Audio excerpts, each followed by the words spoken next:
Singan va chiqqan joylar immobilizatsiyasi. Immobilizatsiya deganda tananing shikastlangan joyini qo'zg'almas holatga keltirish tushuniladi. Immobilizatsiyani to'g'ri amalga oshirish uchun bir qator talablar mavjud.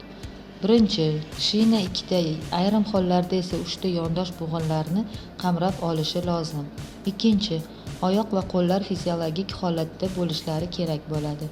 Uchinchi, jabrlanuvchidan kiyimni yechib, qattiq shinani bevosita tana qismlariga qo'yish maqsadga muvofiq emas.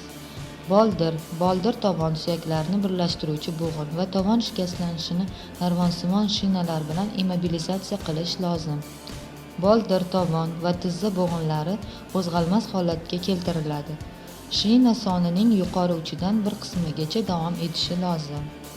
Tos, son suyaklarni birlashtiruvchi bo'g'in, son tizza bo'g'ini shikastlanganida qo'l ostida mavjud bo'lgan vositalardan foydalanish mumkin. Son yuzasiga tashqi planka qo'yilayotganida uning yuqori qismi qo'ltiqqa tiralib turishini ta'minlash kerak. Ichki planka chotga taqalishi lozim. Shundan keyin plankalar mahkamlanadi. Tovonga yog'och taglik bog'lanadi. Shina tasmalar bilan tanaga mahkam bog'lanadi. Shina butunligicha doka bintlar bilan bog'lab chiqiladi va yoki alohida ro'molchalar bilan qotiriladi. Ko'krak, yelka suyagi, yelka va tirsak bo'g'inlari shikastlanganida yelkani 25-30 gradusga, bilakni esa tirsak bo'g'inida to'g'ri to'rtburchak ostida ochib turib, zinasimon shinalar qo'yiladi. Shina sog' tomoni tirsakdan yelkagacha bo'lgan qismi bo'yicha modellashtiriladi.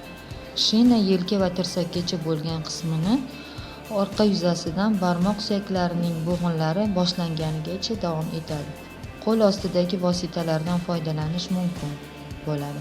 Kaft shikastlanganida immobilizatsiya barmoq uchlari va tirsak bo'g'inini qamrab oluvchi narvonsimon shina vositasida bajariladi.